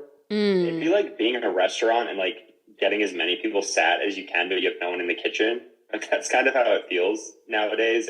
And I think my day to day responsibility is just cooking food for people who are in the restaurant, and then hoping that the people in the restaurant tell people outside the restaurant about the restaurant. yeah, That is, I think, the perfect analogy for what I do on a day to day basis. It's like like a word of just mouth. trying to, yeah, word of mouth, yeah, and just trying to like continue creating the thing that people cared about in the first place. Like, I think you can get so lost in trying to get new people to learn about the thing that you kind of forget to like make the thing. So I think that's my goal, is just keep making the thing and like hope that people show up. Yeah. Yeah. But when it comes to, oh gosh, how do I word this? It's like when you go about like your day to day, like I know that right now you're touring. Yeah. So right now it's looking like a shit ton of shows and a shit ton of traveling and promoting your album and stuff like that. Like what typically goes on in the day of Colin of Comfort Club? Yeah, I mean, I think it's like tending to all of the things in the garden that need to be tended to. So that's like creating social media content, trying to gather social media content. I just made a post today that was like, POV, you go to a concert and take a video, and then the indie musician like begs you for the video so they can post it on their social media. I saw that. Like, yeah. That it's kind of like when you're on a tour, like you have to, after the show, like try to record all the stories so you can like try to farm that and like, turn it into content. Cause it's like you have to just capture everything. So a lot of it is that. A lot of it is like with the album, it's reaching out to like press or doing stuff like this to try to get the word out. Kind of creating as much energy around your thing at one time to try to, I think, just by sheer force of people seeing it 20 times, like take the chance of checking it out. So really just trying to put as many things out there as possible. A lot of like video editing is kind of the new thing these days, is like just editing TikToks or splicing things together. I love connecting with people on Instagram, DMing people. That's like my favorite thing. Mm-hmm. Which is, I mean, it's so funny because now it's like, it's rarely even about the music anymore. It's more just like, I feel like I've made so many friends that now it's just like virtually connecting with all my friends and like doing that on pretty much on a daily basis. I think I'd like to get more into like discovering music. Cause I think that's another way of like building community, is like finding these new bands that you're like, oh my gosh, I'm obsessed with this band. And I know we'll get into that later. Mm-hmm. Just kind of like finding obsessions, finding like new inspiration. That's something that's kind of becoming pretty important to me right now as I start to look past the album and like what's going to happen after that. Yeah. And yeah, just trying to make as much happen around the music as I possibly can and get as many eyes on it, because I truly believe in it so much, and I just want other people to get the chance to hear it and either connect with it or not. But you, like we said about the whole pick me thing, like you just got to get people to take a chance on it. And then if they don't like it, that's fine. I've never in my life felt bad about that. Like if someone's like, this is not for me, I'm like, cool. That doesn't even matter. Like it's more just like, I hope that you got the chance to check it out. And if it's not for you, that's fine. Yeah. But I think overwhelmingly it is for people, and they do connect with it in some way. And that's like the coolest feeling. Yeah. So just trying to make that happen as much as possible. Yeah. And I've been noticing that a lot more in my personal too. Like, again, some people may not like vibe with what you do, and honestly that's totally okay. I had a conversation with my dad where like my mom and my dad, they like they now see that No Internal Monologue is kind of getting a little bit more popular, and they're like, oh, like maybe you could do this idea for your podcast, maybe you could try that idea, or maybe you can market yourself here, or maybe you could do that here, or here's some small businesses that you could shout out, like stuff like that. But then when it comes to the actual episodes, dad just goes, like, I love when you do your interviews with people. I love when you have these conversations, but some of the content that you do when you do your brain dumps, he's just like, I just like intellectual conversations rather than just like dumping your brain out. But then there are also people. Which is fine. Yeah. And totally fine. And then there are some people that absolutely fucking love my brain dumps because it's just like that stupid comedic, like turn your brain off for a little while, just like silly content that people like, which like I get that as well. Yeah. And it's almost like, it's really weird too, because like, again, you were saying there are people that truly resonate with you and they will find you. Not to be like bragging, but like my TikTok has been kind of like really blowing up lately. Like Yeah. I have Yeah. received like over 25 new followers over the course of like a week or two, and my videos That's I crazy. I have one that's over 20K views at this point. I'm like, "Whoa, what?" So And cool. like the That's so exciting. and like the resting rate of my videos is like at the very minimal, like around like 700 to 800 at the very least, when it used to be like 200 Oh to wow. 300, which is like what? You Yeah. know? And That's impressive. and Yeah. I've been getting recognized more and more like, "Hey, you're Morgan from No Internal Monologue, right?" And I'm like, and like I'm never gonna get used to that, but it's just like you find your crowd and it's like, holy shit, this is so cool. But then again, like not you're not gonna make everybody happy. Nobody is gonna make every single person in the world happy unless you're like Dolly Parton. You know, like it's like Yeah. you'll find your audience and the people who really don't resonate with you. Hey, that's totally fine. Like you do you, my guy. You do you. So yeah, just typical day to day, just trying to market yourself and trying to connect with as many people as possible, but being respectful of the people who just really don't naturally fuck with it. Which is, it's like, okay, yeah, I get it. Like Yeah, and that's always blessings. just like fun for me, if anything. Like whenever people like throw rude comments or something, I'm just like it just makes me laugh, and like it's fun to just like comment back and like agree with them or just be like. And I have to say too, like it never happens to me. Like I can count it on a hand how many times I've got like negative comments. It Yeah, really doesn't happen that often. So I don't feel like I really have to deal with that very much. I feel like it could get kind of fatiguing if you're like always getting buried or dogpiled on, and like yeah, I could see how it would be hard to like just kind of put that in a box. But for me, it's like I just find it funny. Like if someone says my music's trash, I'm like, okay, like maybe it is, but like, there's enough numbers to prove that it's not, and there's enough numbers to prove that it is. So it's I don't know. yeah. It doesn't matter. We feel very just blessed to have very like we're grateful and lucky enough to not have that much negative energy around our stuff. But if someone does come in and they're just like, "Hey, by the way, you suck," I'm like, "I know, right?" Like it's just so funny to Yeah, and like their just username's agree with like them and just crazy like footballer 14 or something. You're like, I don't need your approval to music, like to continue making music. I don't need crazy footballer 14 to say that it's great. at the end of the I day, just we want to just make music for them. at the end of the day, it just kind of rolls off your shoulders, and you're just like, okay, yeah. It's like Yeah, if you can't beat them, like join them, like almost a yeah, little bit. Just definitely. like, yeah, you're right. Like I do suck. Thanks, Hmm. booty lover 69. Like I really appreciate that. Yeah, yep. I appreciate They're that. out there for sure. Thank you for being honest. I love honesty. Uh, speaking of honesty, I'll kind of go into like the last three questions here of the interview. Yeah. Um, did you have like some sort of a mission when you first started? And do you feel like that mission is sort of completed in a way? Or are you still like striving to complete said mission if you have one? Yeah, I don't think that I think I recognize that I'll never get there. Like, not that my goal, I think I've never really defined a goal, so I think I'll never really achieve a goal. And I sort of am okay with that relationship with myself of like, I think I just kind of picture these musicians that I like and I go like, oh, I want to try to have a similar, like, I don't even define it. It's just like, oh, I'd love to like like I'm doing a headline tour right now, and it's not the same as like the artists that I want to be like, Hmm. but I could definitely like frame it as I already succeeded, or I could frame it as like I'm not even close. And I feel like I just kind of don't think of it one way or the other. I just kind of think of it as like something I'm doing. And I think, someday I might wake up and be like, oh, I'm on a headline tour of all the rooms that I've ever wanted to play.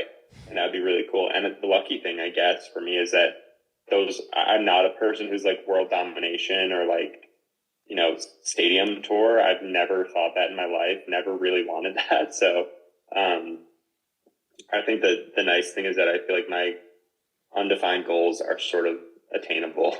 You're just kind of like, oh, Yeah. I want to be in the mix. I want people to like kind of know who I am. And a huge one for me that it makes it really difficult is like peer acceptance. And it's funny because like there's no real way to define that either.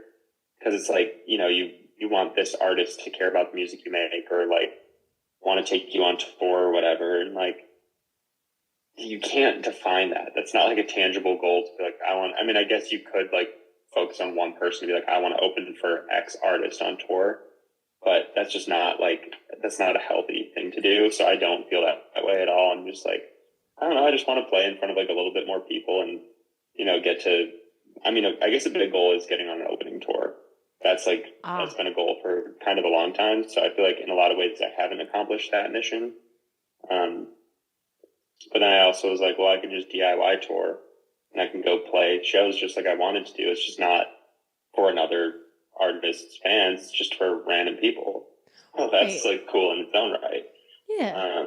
So yeah, I think I've overshot my goals by 1,000,000 miles and I've undershot them by 1,000,000 miles, but I feel pretty happy with where I'm at right now. And I just like being able to grow every day. Like that's kind of what it is. I guess that's my only objective. Just keep growing. And that's, I think I tried to allude to this earlier when I was talking about, I think followers, but I think more what I was thinking of was like streams and stuff on Spotify is like that number never goes down. So you just keep kind of like racking it up. Even if it's like, you're getting 2 streams a day, it's like, you're still at some point going to hit 100 and then you're going to hit 150 and then 200. It's like the number doesn't slow down. So you kind of just keep piling it up. Go like, oh, that's cool. Oh, I hit this threshold. That's cool. But I don't know. I think what I want in music is so hard to define that I just keep doing it and keep being happy with where I'm at. And I don't really feel like I'm too like hyper focused on if I'm succeeding or not. Yeah. And it's almost like, I feel like that's a really good way to look at it too, because I do feel like I've caught myself in an unhealthy mix of like, this is the goal that I want to do, this is the goal I want to do, blah, blah, blah, and just like going ham on that. In my personal opinion, I feel like now my relationship with like missions and goals and stuff is like, I want to achieve like a small but like attainable little goals like each month. I've started doing this thing on TikTok where every single month towards the beginning, I'll like post a slideshow of like, hey, like here are my May goals as a content creator, or hey, here are my April goals, June goals. And I feel like I can just kind of grow little by little each time. So then in my brain, I am holding myself accountable to working hard enough for more growth and like having more of a self-efficient business. Because at the end of the day, I feel like one of my more ultimate goals is just being able to financially support myself comfortably for a long, long time, doing what I do now and working for myself. And like, I want to really work towards all of these different ideas that I have and all of these like concepts that I could do. Like, for example, I want to start more podcasts in the future and I want to start more like sub shows. And I even thought about like releasing more merch or doing workshops with other people about like, hey, like I got to where I'm at because of A, B, C, and D. If you go into my workshop and, make connections with people who join, then you can get to where I'm at and have more of like a collaborative team. And I really want to open up like No Internal Monologue Studios because I know that there are a couple of people out there who have started podcasts that are like in sort of the community that I'm in. They started podcasts after being on mine. So it's like huge. And I'm like, hey, like maybe we can have not like a content house, kind of like the Jake Paul aspect, because that just kind of gives me the ick a little bit. Like, I don't know why, it just does.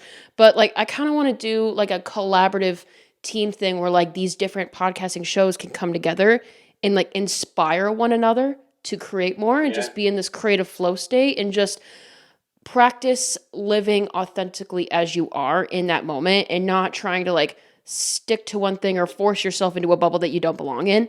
It's like, you know what I mean? Like, I feel like with these little goals that I could achieve every month, it makes me hold myself accountable to getting one step closer to achieving what I want to achieve. I think the ultimate goal is to be successful enough, English, Morgan, to be successful enough to retire my parents and be like, hey, mom, you've always wanted to live on a secluded island.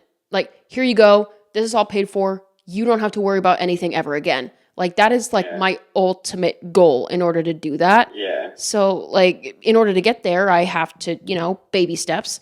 So I want to hold myself accountable, but not do it in a way where it's just like high pressure, like I have to get to 100,000 followers in 2 days.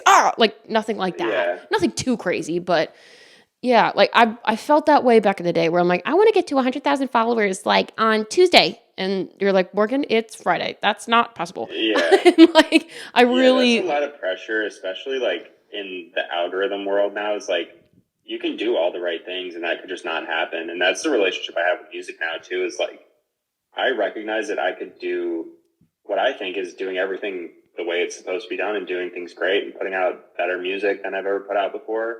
And it could go nowhere. And I could go my whole career with never getting past a certain like level of success or like numbers or whatever. And it's like, I really feel really okay with that. Like more yeah, than I ever have in the past. I feel like, yeah, that just happens to like a billion people. So like, it's yeah, almost like, it's really liberating to just give yourself, like to set yourself free from like wanting to succeed. It's kind of just being like, oh, I just want to do it. Like, I just want to keep making music and I want to play shows. And I hope that, I'm able to like get incrementally better, but it doesn't really matter. Like, you're doing it anyways. You're kind of like living your dream in the moment, and to not recognize that, I think, is a missed opportunity. right. Exactly. Exactly. Yeah. Um, I'm getting that alert again. Yeah, you want to do one more? One more. Yeah, I feel like it'll be Yeah, one more. I have one more question and then we can go into closing segments, which yeah, it yeah. I think should we can not wrap it take, up in that amount of time. That seems reasonable. yeah, it shouldn't take more than 40 minutes. Zoom. Yeah, Uh, definitely, definitely. so yeah, I'll So, start it. okay, cool. Yeah, I'll See you start. shortly. See you shortly. Here we are once again. Wait, that doesn't rhyme. Here we are once I think it's here. again. It's We here. I are. am once again. Yeah, I wanted to do like a fun little Kelly Clarkson like Yeah. segue, but then it just Yeah. completely did not Yeah. I work. like it. But it's all right. We You just should get chill. her on the show. Oh, period. Ooh. Kelly Clarkson, get her on the show. Can we have someone reach out? Can we have At Kelly someone Clarkson, on hello. the team reach out, which is yourself? Yeah, just because of a segue that I attempted. Yeah, yeah. At Kelly, Like hello. Kelly, you were mentioned on the show. We just wanted to know if you wanted to come in and comment on that. Can I Genius. just interview you simply on this comment? Like, Yeah, this half sentence comment that we made. Are you willing to be on the show? how did you feel recording behind those behind those hazel eyes? Behind these hazel eyes. That sounds right. Yeah, Yeah, yeah, one of that. definitely. LOL. Kelly, if you're listening, hi. You're probably not, but hi if you're listening. Please come on my show. Maybe you can invite me on yours. We don't know. We'll see. True. But I think I have one. I know, Morgan. You don't think you know. I have one more question for you. And again, this is one of those questions that I like to ask like everybody. Mm-hmm. Do you have any advice for people that are wanting to embark on like the same journeys and lifestyles and career paths that you are doing? Yeah, it's very cliche, which I'm glad about because that means that I'm right. It's just start. Like you just have to do the first thing. And I tell people that all the time when people are like nervous to put a song out or whatever. It's like you should put a song out so that you have something to compare your next song to. And compare is maybe not the right word, but like just get a baseline out there and go, okay, I did that song. What can I improve on the next one? I don't think that you can do that all internally and just keep staying in this simulator and like until you get it perfect and then put it out and all of a sudden it's going to like change the world. I don't think that's how it works. I think you have to just get something up on the board and then start, revising and working from there.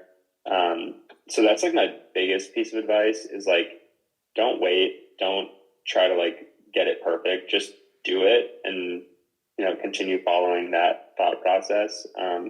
Same thing with like shows, like, go play at a coffee shop or go play in a park or play in front of two people. Yeah. Like you don't need to sell out your first show, nor should that be the expectation because then you're just limiting your ability to go have all the fun experiences between 0 people and 100 people. Like I've had a lot of fun shows that are to 6 people. Yeah. Like I wouldn't discredit that. And I would just say, just absolutely go for it. And yeah, you're going to learn so much more in the real world than in whatever like flight simulator you created at home. Yeah. Obviously, don't do that if you want to be a pilot, because Yeah. you can't just go fly a plane. Yeah. Wee But woo. in music, your risk is pretty low, I think. Yeah. Well, there you go. And like, even coming off that too, like, hey, maybe this can be like a side endeavor that can result in a few stories or stuff like that. I thought about doing shows and just kind of seeing what the live experience is like, but Yeah, at the end of the day, no internal monologue is just me. Because like I've been in every single episode except for one, which that's a story in yeah, itself. But like yeah. I thought about doing like a stand-up comedy routine and just trying it out, Why seeing how it not? goes. Yeah, what's the Why worst that could not? happen? Because like at the end of the day, you could be awesome at it, you could suck at it, whatever. But at the end of the day, at least you have a good story. I bet you do better the second time. There you That's go. pretty much always going to be true. Maybe You're instead of going to improve upon things. maybe instead of performing in front of two people, you could do it in front of six, or maybe next time you could do it Yeah. in front of 10. Like you never know. Yeah. So Well, and just do even it. that is irrelevant. It's like if you can just go out and kind of bomb the first time, then go, oh, I learned what didn't work. I can do this differently next time. It doesn't, the crowd is almost not the relevant part at all. Like that's how I feel with playing shows too now. It's like, how can I challenge myself in the live environment? And how can I be better at like the banter between songs? How can I be better at like stage presence and everything? It's just like, you have to have those experiences and have those happy accidents. Right. Because then you can't really grow from them. You really can't learn. And you can't be better if Right. you don't Right. have the really weird, awkward first try. Yeah. Yeah. So that's my advice to everyone trying to start anything is just start. Just start. Just start. Yeah. Just start. Yeah. Which is like the most tired advice ever, but that's because it's true. It's because it's true. Exactly. I feel like that's a really good note to end on, I think. I think we can go into closing segments, shall we? Yeah. Perfect. I think so. Yeah. Perfect. The first one, what can Morgan not stop listening to? I would say what's stuck in my head, but as literally everybody knows, and I literally cannot shut the fuck up about, I can't hear anything up here. Hi, there's nothing stuck. Right. Right. There's nothing stuck like glue up here. Literally nothing. Oh gosh. There's a song by a smaller artist, I would say. Her name is Remy Wolf, and it's a song called Yes. Sexy Villain. What, like, Oh, yeah. I don't know what it is about one. I think the production on that is like one of those songs where I'm like, I need to like gnaw on this like a chew toy. I cannot get enough of it. There are some harmonies that are in there too that just sit so right in the ear. Mm-hmm. It's like, oh my God. Do you know her producer's name? Solomon Aphonic. He's awesome. Yeah. Oh, you know exactly who. I saw Remy Wolf open for Cautious Clay in probably 2021 or maybe 2019. I don't remember. Yeah. And their energy on stage is crazy. And then I like started following him and like saw all the production that he does. Yeah. That whole album, I wish I could remember what it was called. Is it like Grocery Store or something like that? Is that what the album's called? I believe so. Okay, so. It's probably not, but I think it's something like that. And I remember going on a walk and listening to that album and being like, this is a 10 out of 10. They got every song correct. There's not a skip on that album. Yeah. It is an incredible album. So shout out Remy Wolf. Shout out Remy Wolf.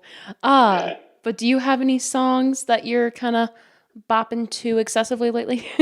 Yeah, I've been, as of like 2 days ago, I've been in like a really big Ryan Beatty phase. Okay. His album Calico is incredible, cover to cover. I've been listening to that a lot lately. There's a band Mercury that's based in Nashville that my friend Elijah turned me on to. Ooh. And they have 4 songs out that are all exceptional, incredible music. I've been listening to them a lot lately. Yeah. What else have I been listening to? Which off of the album Calico by Ryan Beatty, do you have a favorite from that album? I really like Ribbons. That's like the opening track. I like White Teeth, I think it's called. Mm-hmm. Andromeda is good, I think. Is it called Andromeda? Andromeda, yep. Yeah, that one's really good. Honestly, the whole thing is really good. If you have 30 minutes, I would listen to that album one time through. The Hunter, I think, or Hunter is really good. Okay. He just doesn't miss. He really doesn't miss. Doesn't miss. The album's exceptional. I think if there's anything else I've been running into the ground lately, I think that's pretty much it as of like the immediate. but I'm sure that answer will change shortly. Yeah. Absolutely. And if those do change, I can definitely put those on the What Can Morgan Not Stop Listening To playlist on Spotify, which was what I was Yeah. doing while I was like, hey, any favorite songs? And I was just adding. So if Yeah. you're wanting to get on to Mercury and writing Ryan Beatty as well, go check out the What Can Morgan Not Stop Listening To playlist. It's down in the description below. Let's But go. other than that, weekly obsessions. While you're thinking of a weekly obsession, I think mine is my latest skincare routine because I feel really good knowing that I've been really consistent with it. And I feel really good just going out and not wearing any foundation. I don't think I've wore like any foundation or anything for at least like 2 years, at least. Because it's just like I feel more like I need to take care of my skin, and like I really don't have a lot of trouble with acne anymore. Like I have like a spot right here. I'm not trying to flip anybody off. I just realized I was doing Yeah, that. yeah. But like I have like a spot right here, and I think there's a little one forming on my nose. But I feel more confident now that I can just healthily get rid of those, so I'm not like popping too many pimples on my face, and it just Yeah. is able to breathe. Like I only use like 3 or 4 things too. Like I use the ordinary glycolic acid toner, and I use like a snail mucin like on top of that. I like wearing sunscreen every single day, especially on the hands and neck because apparently those age the fastest. So I like to use like sunscreen every day on my face, even if it's like a cold, dreary day outside. I will put on Yeah. sunscreen anyway and just let my skin like get that like nutrition that it needs. So my skincare routine lately, I think that's my weekly obsession, and I will not stop talking about that because like again, the only thing I put on my face today is like my eyebrows and mascara. That's it. Wow. That's it. Like I'm That's not cool. wearing That anything also else. probably gives you more time to just live your life. Right. Like I was able to Yeah. do these little bubble braids that kind of failed, but it's okay. I was able to have more time to do this and have more fun Yeah. experimenting with my outfits and my hair because my face is more like natural, and I Yeah. don't have to do such an extensive like routine taking everything off at night. Like I just have to wipe off my mascara, and I have to wipe off my eyes. Wow, that's awesome. I have to wipe off mascara and eyebrows and stuff, which that's like it literally takes no time at all. So it's great. I'm thinking of like a skit right now. I don't know why my brain works this way, but I'm thinking of like if there was like an SNL skit or something of like, do you follow F1 racing at all? I've heard I of them. don't Yeah. personally. I don't. I really. I'm sure it's awesome. I don't really care that much about it, but it made me think of like the pit crews, how they like are able to change the tires on a car in like 3 seconds. Yeah. And I just picture you like going into the bathroom and just being like, boom, boom, and everything like just is gone immediately, like in 3 seconds, and you're right out of there, Like living your life. So like you know, the first thing I thought of when it came to that is Cars. Like the Disney yeah, film. And like yeah, it's towards the end of the movie and it's like Luigi and like they're changing the tires and they just go like pit stop. Like it's like that, but like Did making you a see this? This is going to be a for sake of people watching. I saw this car when I was on a walk. period. Isn't that crazy? I Period. saw a Lightning McQueen car in real life. It was wild. So I'm And I glad that cannot it came express full circle enough. and we're talking about cars now. Yeah. And I cannot express enough. Ciao. Ciao. You too Yeah, can so look like inspired. me. That's social media for you right there. That And see it's funny because like that gets way more engagement than any music that I ever post. So there you go. just like the mundane, like I just gotta have a giggle real quick, like shit that you Yeah. see. Yeah. Oh, And that's I think that incredible. should be a huge part of people's social media presence is like just being yourself on the internet, Yeah, and not being like promoting 24/7. exactly. Besides Lightning McQueen, do you have any weekly obsessions that you'd like to talk about? Yeah. A big one for this tour was Liquid IV. Lemon lime liquid IV. I've always loved it. It's something that not always, for a couple of years. Mhm.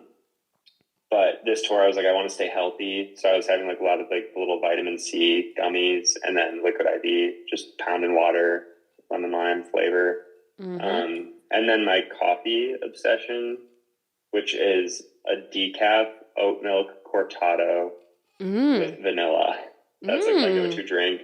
I feel stupid getting it because it's like this big. It's like 4 ounces of milk for like $6 and it's decaf. So I'm just burning money, but I enjoy it so much. It's the most tasty little espresso drink. So that's been my other obsession. Love that. That's awesome. As I was like sipping on my coffee, I'm just like, caffeine addiction. But yeah, speaking of obsessions and stuff like that, we can go into small business of the week. So Yeah. I talked about this in my last episode, which is so weird because I'm literally editing it right now as we're speaking. But like in last week's episode, present now tense Morgan, time is a social construct. I was talking about this new small business of the week that we're going to talk about, and that's how the last guest and I met through this small business. Because she was helping with some of his pop-ups, and I was going to go interview him for this shout out that we're about to do right now. So I feel like this is a crazy, like, wow, time is so weird kind of thing. But the small business of the week is Grandpa's Relics. So Tav is the guy behind Grandpa's Relics, and he played baseball all of his life, playing at like 4 different schools. But when he was playing baseball at Clark University in Dubuque, he failed a class and he had to sit out. And he thought to himself, and I quote, "What the fuck am I still doing this shit for?" So he dropped out of college, and after that, he continued to collect a ton of vintage apparel. Like, he did this for years and years prior to attending Clark University, but he was also wanting to get in. He was also getting into blackjack, and he had a lot of fun counting cards, but it was really painful losing all of that money that he did. So he eventually quit blackjack, and he started selling some of his vintage clothing in order to make some money back. So then that's how English, Morgan. Wow, your mouth needs to not go so fast. Me just talking to myself online, like. But this is kind of when he realized that this was something that he wanted to take seriously and something he really wanted to do full time. So he started his own business. He started Grandpa's Relics by selling vintage clothing inspired by his grandpa's style.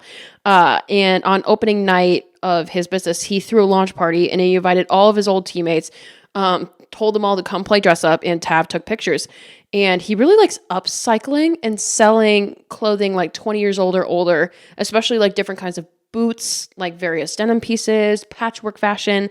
And he's really getting into sewing too. But if you make an appointment with Tav, bring in any piece of clothing that you have that's like 20 years old or older, and he's got you covered. Like, he will get that shit, like, basically make it brand new again. And it's incredible, honestly.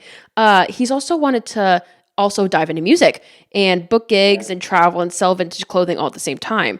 And he wants to do more of that. As I interviewed him is in his hometown, Ames, Iowa, which is where I'm at right now, after he played a gig at Sam's Place, which is a bar that I go to all the time. And we talked about it in the last episode too, like how we met at Sam's. Like, that's a pretty special bar to us because there's a lot of nostalgic memories that happen there. Like, a lot of really good nights happened at this bar. But he's also wanting to do more fashion shows that involve his vintage apparel to get more people interested in Grandpa's Relics and bring more clientele to their shop in Davenport. So he and his business partner, Eric, are currently talking about bringing them back. And on top of this, he's also working on a collaboration with Dog Complex Studio using used black t-shirts to screen print original designs on them, which is super cool. So you're definitely You're definitely wanting to keep tabs on Grandpa's Relics by following them on Instagram and Snapchat, which is at grandpas_relics. So GRANDPAS_RELICS. And then you can also contact Tav directly through their Snapchat. And additionally, if you're in Davenport, Iowa, go check out their shop. You may see a collaboration live at their shop one day. Wink, wink. Wink, wink. And their shop is located at 1514 North Harrison Street. It's called Hilltop Closet, and they have like a venue in the back. And they also do like a lot of open mics and comedy shows, but they have their entire collection out the front. So it's a pretty cool space where you can shop vintage clothing, but also get like live entertainment at the same time. It's a really good vibe. So feel free to stop in to their shop and tell them no internal monologue, me, Morgan, hi, brought you there in the first place. And like, when you go in there, you can definitely tell that they love doing what they do just looking at their collection. So you're not going to want to miss that. And speaking of that, don't miss out on us while we're at it. With social media, I have kind of an extensive list, so I apologize, Colin, but this is where we're at. First off, my website, noeternalmonologue.com. I'm still trying to get some shit like sorted out with that, but go check out noeternalmonologue.com. I'm going to have more merch on there someday. I'm going to be able to have more blog posts. I try to post at least one blog a month. And I'm going to have a lot of cool stuff on there. So if you want to check me out through there, you definitely can. My merchandise collaboration with Scorpio Cove is back up on scorpiocove.com. We have 8x10 prints, stickers, 3 colors of t-shirts, 3 colors of crew necks. So you definitely want to go check them out for sure for high quality merch that has my pretty little face on it. Hi. If you want to learn more about No Eternal Monologue, I have an article with Disrupt Magazine. No Internal Monologue is the hottest podcast you should be listening to right now. So go check that out at disruptmagazine.com. Instagram, No Internal Monologue _podcast. My TikTok, No Internal Monologue. Very easy to find. If you clicked on here, then like you'll be able to find me. If you want to check out my personals, it's basically like when I do post on there, it's kind of like a random like, hey, I felt cute, or like, hey, I wanted a shit post kind of thing. So Instagram is KINDA _MORGANN. My personal TikTok is MORGAN _LAIGH 99. And then I have my What Can Morgan Not Stop Listening To playlist down below. I'm on all streaming platforms and I'm on YouTube, and all of those links will be down below as well. And yeah, where can we find you? At Colin, at Comfort Club, at yeah, it's Comfort Club pretty much everywhere that you look. I think I've got it on Instagram, TikTok, Twitter. Twitter is Comfy Club Music. That was the one that I couldn't get it away from an air conditioning company. They are holding on to it tight. But yeah, otherwise it's Comfort Club everywhere on Spotify, Apple Music, YouTube, all that stuff. Hopefully if you search it, I think you can find me. You'll see, little friendly face there. So yeah, that's where I'm at on the internet. And then, just staying in touch, and there's going to be shows and an album, and, just be on the lookout for that. I'm just happy that I got to be on here and got to talk. If you watched any of this, then I'm fulfilled. And if you want to find me, you can, but I feel like I've succeeded already by just getting to be on here. So yeah. That's awesome. And we're so lucky to have you. So thank you again for coming on. And thank you again, everybody, for tuning in. Before you go, thank you for listening this far. I would like to grant you a couple of gifts before you go for listening this far. So for all my girlies out there that love to get their hair done frequently, that love to get their hair like colored frequently, go book a beauty service appointment with Cosmo by Kenna. Tell her that Morgan, hi, from No Internal Monologue sent you her way. You'll get a 10% off referral discount if you do, from one of the best cosmetologists out there. So go check her out. And while we're at it, hey, would you like to support a small business? Sweary Carry Designs. If you do get your first full order, you can put in my code, which is linked down below in the description, and you can get 15% off your entire first order on Sweary Carry Designs. So go click that link if you want to support a small business and get a little discount while you're at it. And it also pretty much helps her out, helps me out, because using that link, she'll know that you came from me. So hi, utilize that link if you will. But yeah, other than that, any last words?